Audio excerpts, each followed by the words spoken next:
Shalom, family and friends. Welcome. Thank you for joining me. Let's talk about the Strait Gate. What does it mean, and how do we enter in?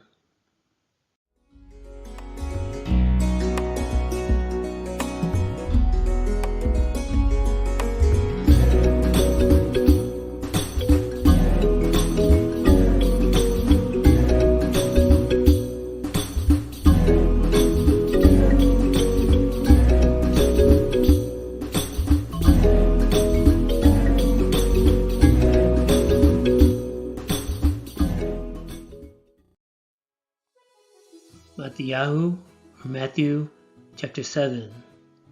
Enter you in at the strait gate, for wide is the gate, and broad is the way that leads to destruction, and many there be which go in thereat. Because strait is the gate, and narrow is the way which leads unto life, and few there be that find it.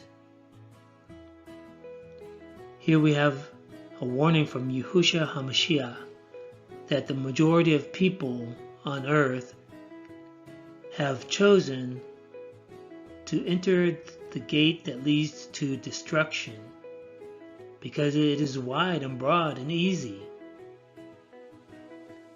On the other hand, only a few will enter into the gate that leads to life because it is straight and narrow and difficult.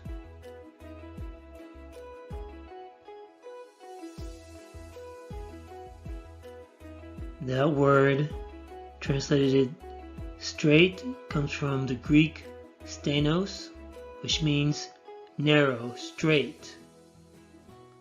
From obstacles standing close about. So it is a narrow passage.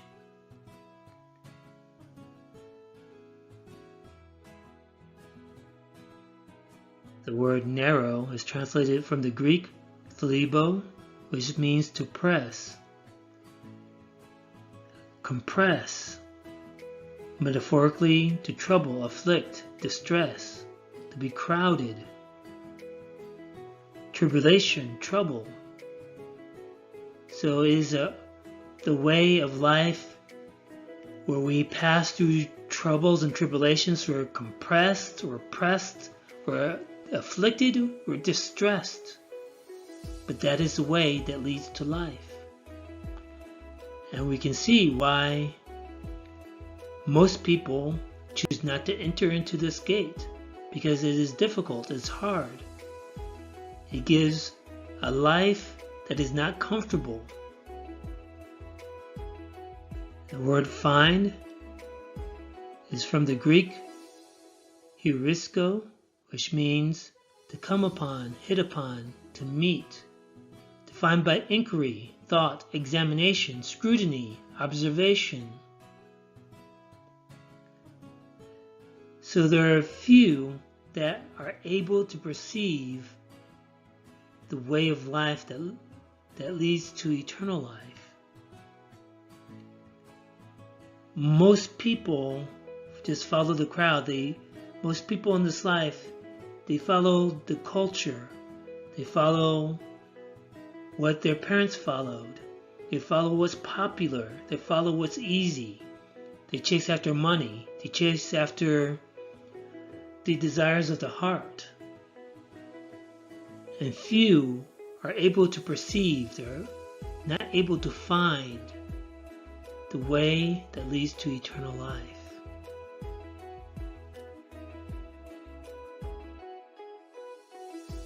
Luke chapter 13. Then said one unto him, Rebbe, are there few that be saved? And he said unto them, Strive to enter in at the strait gate, for many, I say unto you, will seek to enter in, and should not be able. So we saw that the strait gate is a way of pain, is a way of tribulation, of persecution. And most people will not be able to suffer to enter in through that gate. When once the master of the house is risen up and has shut the door, you begin to stand without, and to knock at the door, saying, Master, Master, open unto us. And he shall answer and say unto you, I know you not whence you are. So after everything is said and done, contrary to the empty promises of Christianity that say, just come as you are, say a magic prayer and you get a golden ticket to enter into heaven, this is not the case. After everything is said and done, if we've chosen to live life according to the desires of our hearts, to our own pleasures, to our own way of thinking, we'll find ourselves locked out of the kingdom. Because we chose not to suffer. We chose to run away from persecution. We chose not to enter through the narrow gate.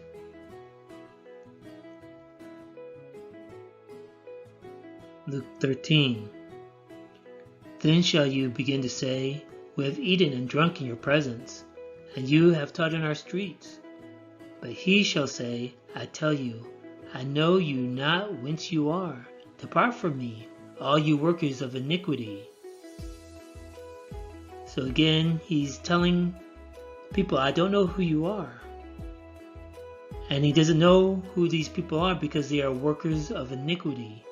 That's translated from the Greek adikia, which means injustice, unrighteousness, violating the Torah, unrighteousness. If you do not obey Yahuwah, you do not obey his laws, statutes, and commandments, the Mashiach will not know you.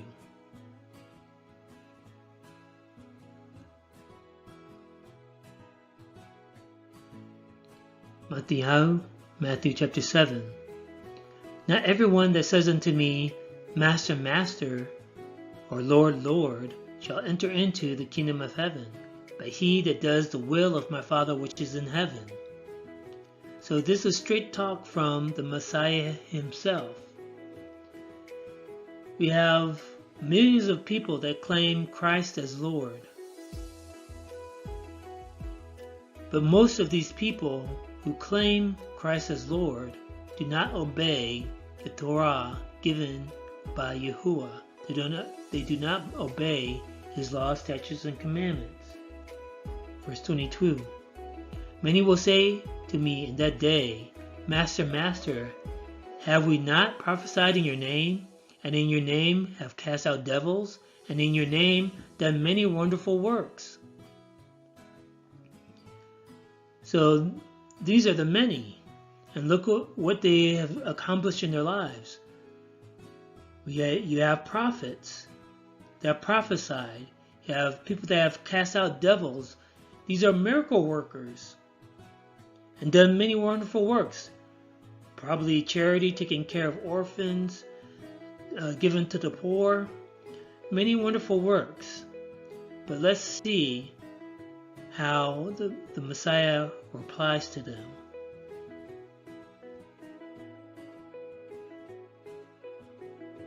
And then will I profess unto them, I never knew you. Depart from me, you that work iniquity.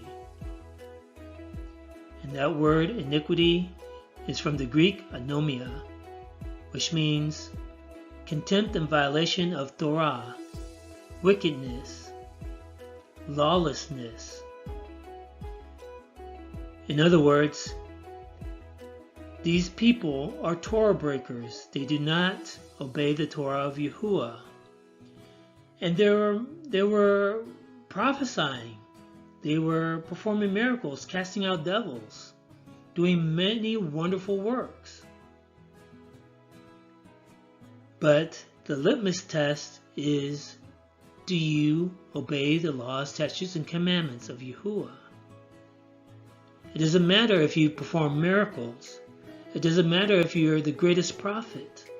It doesn't matter if you can heal the sick. It does not matter if you take care of the poor, it does not matter if you're able to cast out demons.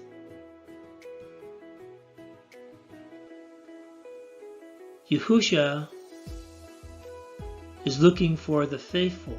He's looking for the obedient. He's looking for those who obey the will of Yahuwah.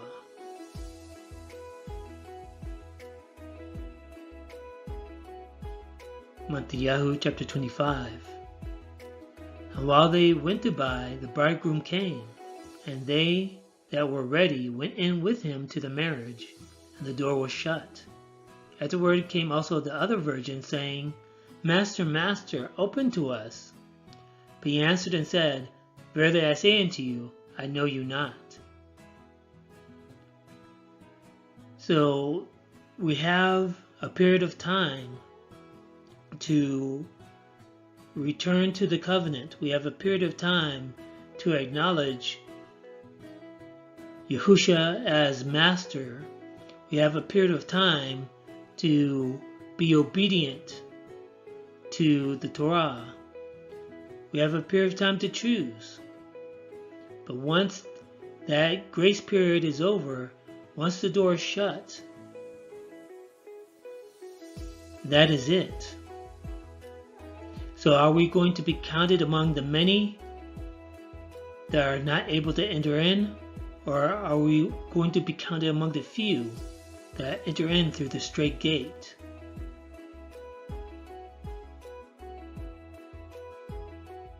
Matthew chapter 19, and also Mark 10 and Luke 18. Yahusha said unto him, If you will be perfect, go and sell that you have, and give to the poor, and you shall have treasure in heaven, and come and follow me. But when the young man heard that saying, he went away sorrowful, for he had great possessions. Then said Yahusha unto his disciples, Verily I say unto you, that a rich man shall hardly enter into the kingdom of heaven. And again I say unto you, it is easier for a camel to go through the eye of a needle, than for a rich man to enter into the kingdom of Elohim. And that word camel is often mistranslated. It should be translated as, it is easier for a rope to go through the eye of a needle. So, just like today, in the time of Yahushua Mashiach, it was commonly taught, especially among the Sadducees, that the people that Yahuwah loved, the people that Yahuwah favored, that favor was displayed by their wealth. In other words, if you were pleasing to the Most High, He would give you wealth. So in His day, just like today with the prosperity gospel, people that are rich were considered blessed by Yahuwah. But Yahusha turned this whole concept on its head.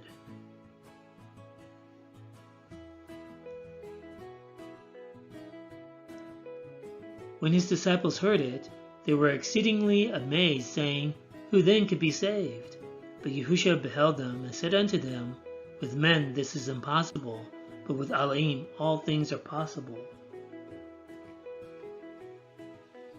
So even the disciples, having this concept of earthly riches, earthly blessings being a sign of favor from Yahuwah, were shocked, asking, if rich people are having a hard time to enter in, then who can be saved? But of course, we find in the teachings of Yahusha that it is those who do not chase after riches, the ones that choose to give up riches, to choose to give up their luxury, to choose to give up an easy life, those are the ones that will be saved.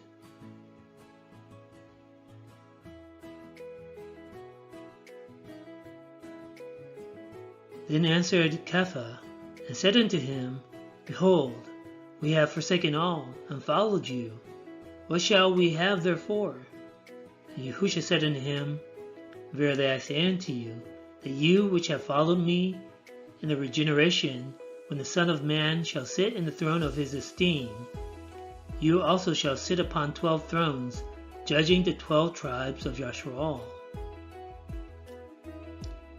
And everyone that has forsaken houses, or brothers, or sisters, or father, or mother, or wife, or children, or lands, for my name's sake, shall receive 100-fold, and shall inherit everlasting life. But many that are first shall be last, and the last shall be first.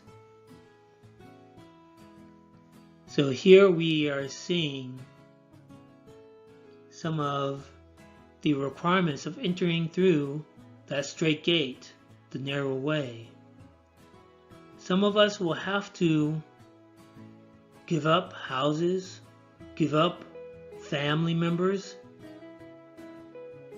lose land, lose our belongings, lose riches for his name's sake, to follow in his footsteps, to be obedient to the Torah, to fulfill all the laws, commandments, and statutes. For some of us will have to lose jobs, will have to lose many things to enter in through the Strait Gate.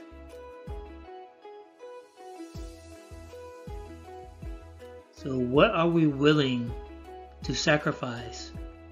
What are we willing to do to be counted among the few that are able to enter in through the Strait Gate, the narrow way? Yahushua spoke very plainly, he spoke very directly, and we have a choice. Either we believe him or we don't believe him. If we say that we are believers in Yahushua HaMashiach, we have to put away many of the teachings of Western culture. We have to put away the teachings of Christianity. Yahushua did not teach a prosperity gospel. He did not teach come as you are. He taught his students, he taught his followers to follow in his footsteps, to take up the stake, to take up a way of trials and tribulations, a way of persecution. If Yahushua suffered, he being the master, how much should we expect to suffer in our lives being his followers, being his disciples? Are we willing to put our lives on the line? Are we willing to give up our riches? Are we willing to give up our comfort? Yahuwah, help us to enter in through the Strait Gate. Let us be counted among those that enter into life.